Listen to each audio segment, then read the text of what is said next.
शांती. ओम शांती. ओम शांती. आज 19 ऑगस्ट 2026 प्रभात मुरली. ओम शांती. गोड मुलांनो, तुम्हाला आता रूहानी कारभार करायचा आहे. रूह आत्मा समजून प्रत्येक कर्म केल्याने आत्मा निर्विकारी बनत जाते. अंडरलाईन. आत्मा समजून प्रत्येक कर्म केल्याने आत्मा निर्विकारी बनत जाते. प्रश्न: स्वर्गाचा वारसा घेण्याचा आणि स्वर्गामध्ये उच्च पद प्राप्त करण्याचा आधार कोणता आहे? उत्तर: ब्रह्मकुमार कुमारी बनलात तर स्वर्गाचा वारसा मिळेल, परंतु उच्च पदाचा आधार आहे अभ्यास. जर बाबांचे बनून नियमित शिकत राहिला, पूर्ण पवित्र बनलात तर राजाई पद मिळते.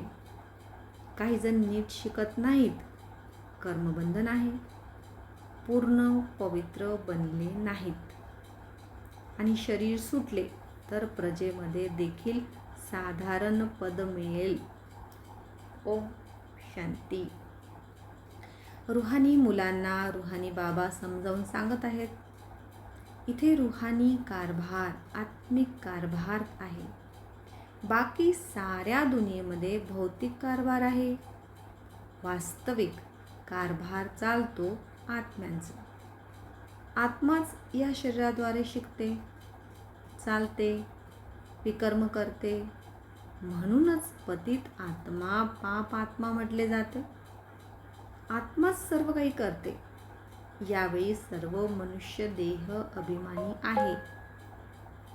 मी आत्मा आहे असे समजण्याऐवजी समजतात की मी अमका आहे, हा व्यापार करतो, हे अमके कामी क्रोधी आहेत. शरीराचेच नाव घेतात. याला म्हटले जाते देह अभिमानी दुनिया, उतरत्या कलेची दुनिया. सतयुगामध्ये असे होत नाही. इथे देही अभिमानी असतात. तुम्हाला देही अभिमानी बनवले जाते.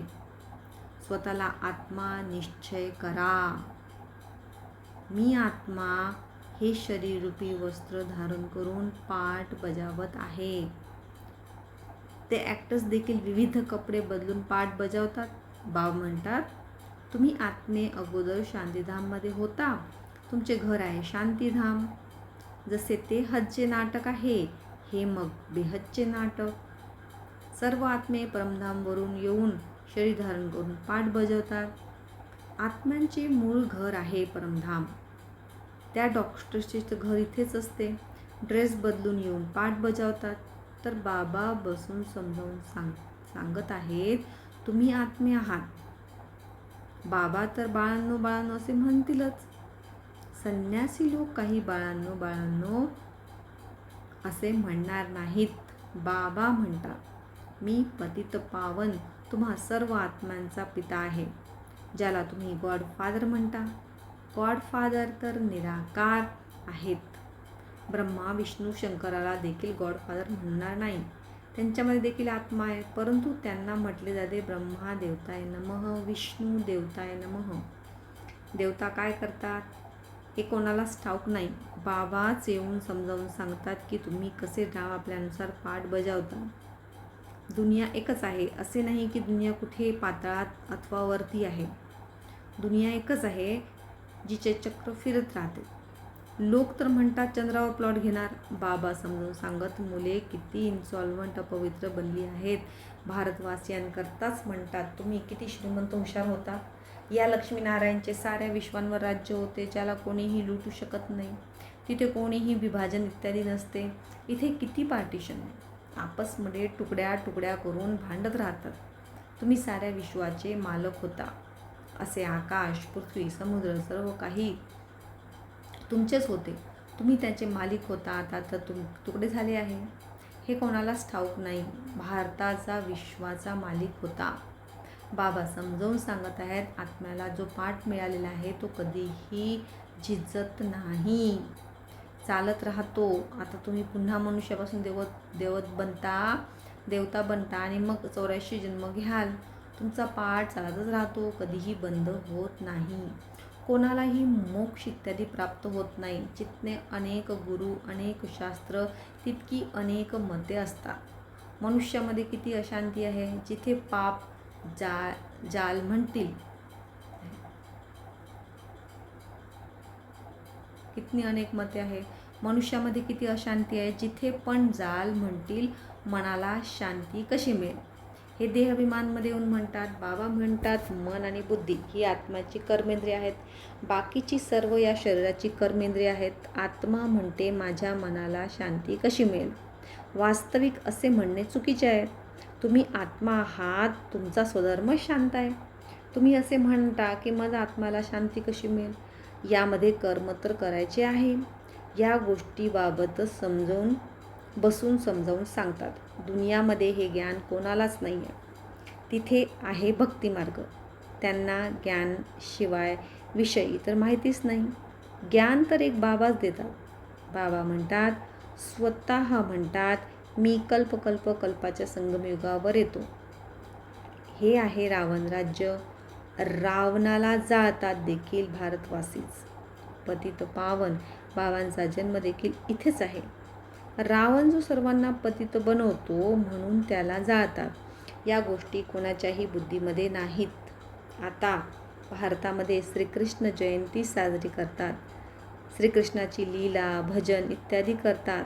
आता बाबा म्हणतात, वास्तविक श्रीकृष्ण लीला असे काहीही नाही आहे. श्रीकृष्णाने काय केले म्हणतात, कंसपुरीमध्ये जन्म घेतला. आता कंस तर असुराला म्हटले जाते. सतयुगामध्ये कंस कुठून आला. तुम्ही जाता श्रीकृष्णाची आत्मा जी सतयुगामध्ये होती ती आपले 84 जन्म भोगून आता यावेळी पतितापासून पावन बनले आहेत. आपले पद पुन्हा घेत आहेत. तसेच तुम्ही देखील कृष्णपुरीमध्ये राहणारे होता. 84 जन्म घेऊन आता पुन्हा आपले पद घेत आहात. खरे तर जयंती साजरी करायची आहे शिवबाबांची. तुझे शिवबाबा सर्वांना नरकातून स्वर्गामध्ये घेऊन जातात. त्यांची कोणतीही लीला नाही. म्हणतात की हे पतित पावन बाबा येऊन आम्हाला नरकातून स्वर्गामध्ये घेऊन जा. तुम्ही आमचे पिता आहात तर आम्ही स्वर्गामध्ये असलो पाहिजे. आम्ही विशेष दुनियामध्ये, विकारी दुनियामध्ये का आहोत म्हणून बोलावतात. हे गॉडफादर, आम्हाला या दुःखेच्या दुनियेतून लिबरेट करा. हे देखील ड्रामामध्ये नोंदलेले आहे.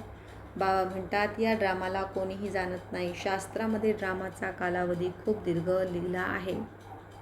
नवीन दुनियेला जुने व्हायचे आहे. सतो रजो तमो सर्वांना यायचेच आहे. ही आहे देहची गोष्ट. आता पुन्हा तुम्ही विश्वाचे मालक बनत आहात.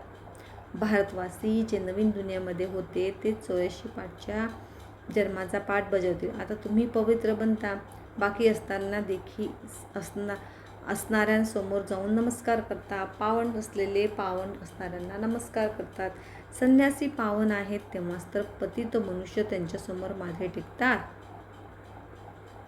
कन्या पवित्र असते तर सर्व तिच्यासमोर डोके टेकवतात. तीच कन्या लग्न करून सासरी केली की तिला डोके टेकवावे लागते. आता बेहदचे बाबा सर्वांना पावन बनवण्याकरता आलेले आहेत. ते सर्व आहेत कलियुगामध्ये. तुम्ही आता आहात संगमावर. आता तुम्हाला पतित दुनियेमध्ये जायचे नाही आहे. हे आहेच कल्याणकारी युग. बाबा येऊन सर्वांचे कल्याण करतात. तुम्ही आता श्रीकृष्ण जयंती साजरी करत नाही तर लोक समजतील की हे नास्तिक आहे. खरे तर नास्तिक त्यांना म्हटले जातात जो आपल्या पिताला आणि रचनेला आधी मध्यंतरा जाणत नाही. यावेळी सर्व पोरके अनाथ बनले आहेत. घराघरामध्ये भांडणे आहेत. म्हणूनच याला नास्तिकाची दुनिया म्हटले जाते. बाबांना तर जाणणारे तुम्ही आहातच. आता तुम्ही समजता की आम्ही पत्रबुद्धी होतो. बाबा आम्हाला पारसबुद्धी बनवत आहे. अजून काहीही पारसबुद्धी बनवत नाही. अजून काहीही त्रासाची गोष्ट नाही. बाबा फक्त एवढेच सांगतात की 1 तास शिका. स्वतःला आत्मा समजून मजपितांची आठवण करा. शरीराची आठवण कराल तर लौकिक मातापितांची आठवण होईल. देही अभिमानी होऊन राहील तर मजपितांची आठवण नाही होणार. तो ही तर आहे विशेष दुनिया. विशेष विकार, विशेष सागरमध्ये गोते खात राहता, विष्णू सागरमध्ये दाखवतात. म्हणून तिथे तुपांच्या नद्या वाहतात. इथे तर घासलेटसुद्धा नाही मिळत.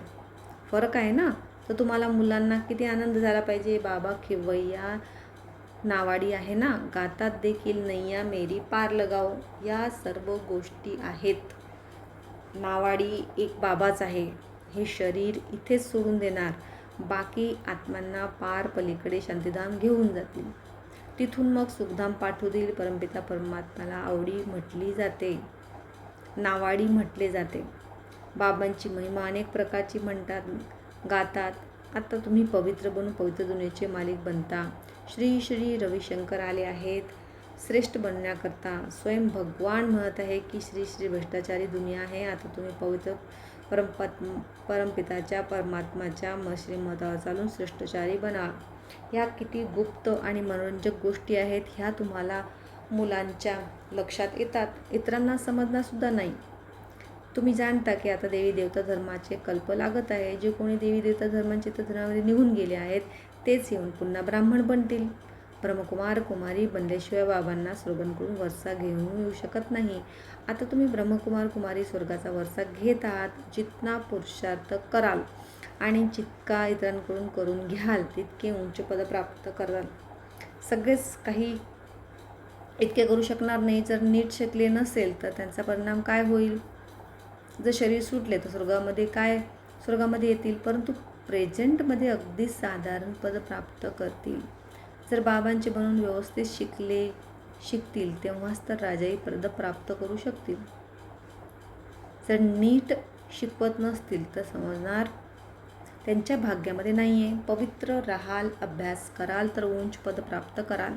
अपवित्र बनल्यामुळे बाबांची आठवण करू शकणार नाही असे देखील अनेक आहेत. कर्मबंधांचा हिशोब जेव्हा सुटेल तेव्हा गाडीची दोन्ही चाके पवित्र असतील तर गाडी ठीक चालेल.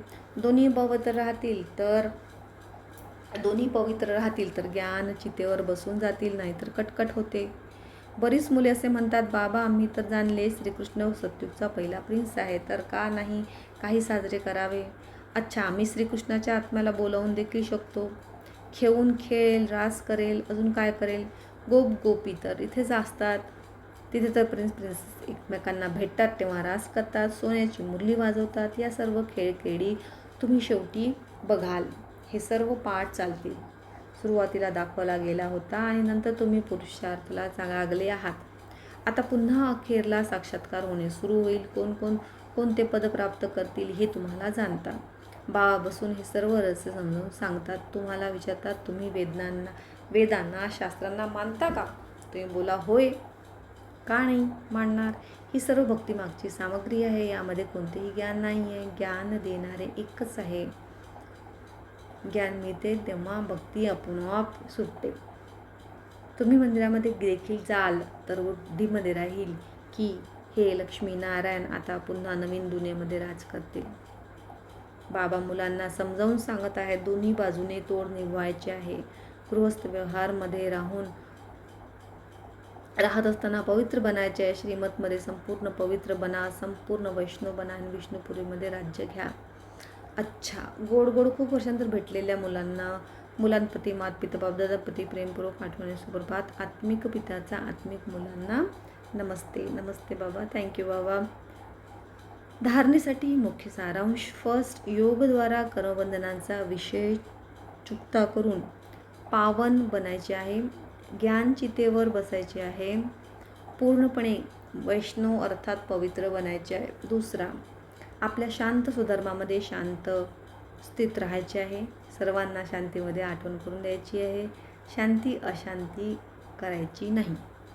वरदान, आवाजापासून परे अशा स्थितीमध्ये स्थित होऊन सर्व गुणांचा अनुभव करणारे मास्टर बीज रूप भव.